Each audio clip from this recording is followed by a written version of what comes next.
Hello guys, welcome to my channel. আজকে আমি তোমাদের সাথে ঘরোয়া পদ্ধতিতে দই বড়া বানানোর রেসিপি শেয়ার করব। ঘরে কিছু সিম্পল ইনগ্রিডিয়েন্টস থাকলেই তুমি এগুলো বানিয়ে নিতে পারবে, আর বিশ্বাস করো ভীষণ টেস্টি খেতে হয়। আমার তো পার্সোনালি ভীষণ পছন্দের। সবার প্রথমে আমরা রাতে বিউলির ডালটাকে ভিজিয়ে রাখবো। সেটা সকালবেলা উঠে গ্রাইন্ডারে গ্রাইন্ড করে নিয়ে তার মধ্যে পরিমাণ মতো নুন চিনি দিয়ে সাদা তেলে ছোট ছোট বড়া ভেজে নেবে। ছোট করে ভাজতে এই কারণে বলছি, কারণ বড়া ভাজার পর একটা পাত্রে গরম জল করে, উষ্ণ গরম জল করে সেটার মধ্যে বড়াগুলো মিনিমাম 1 ঘন্টার জন্য রেখে দিতে হবে। তাহলে বড়াগুলো পরিমাণ মতো ফুলেও যাবে আর ভীষণ সফট হয়। তোমরা দেখতেই পারছো কতটা সফট।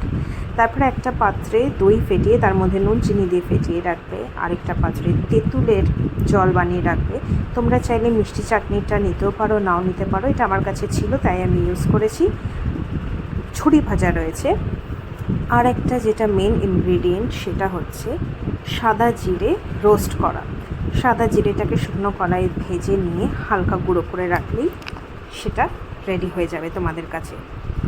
তারপরে নিজেদের ইচ্ছে মতো জিনিস দিয়ে তোমরা গার্নিশিং করতে পারো। তোমরা চাইলে এর মধ্যে চাট মশলা ব্যবহার করতে পারো, তোমরা চাইলে এর মধ্যে ধনে পাতার চাটনি ব্যবহার করতে পারো, ধনে পাতা কুচি দিয়ে গার্নিশ করতে পারো। তোমাদের মতো করে তোমরা প্রেজেন্ট করে এটাকে এনজয় করতে পারো।